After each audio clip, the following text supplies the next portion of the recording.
Paano kung sabihin mo lang sa Excel ang target mo? Tapos, siya na ang bahala sa computation.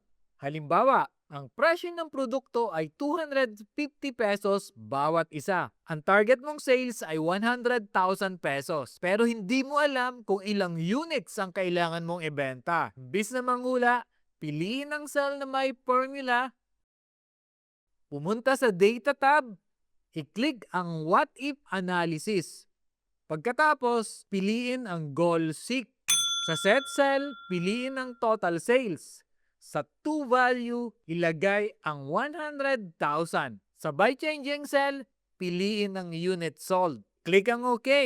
And yes, automatic kung kakalkulahin ng Excel kung ilang units ang kailangan mong ibenta para maabot ang target. Built-in na ito sa Excel pero kakaunti lang ang gumagamit. Pre-Excel practice file?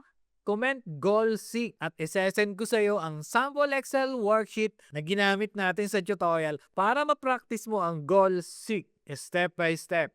Don't forget to like, follow at share para sa mas marami pang hidden Excel features.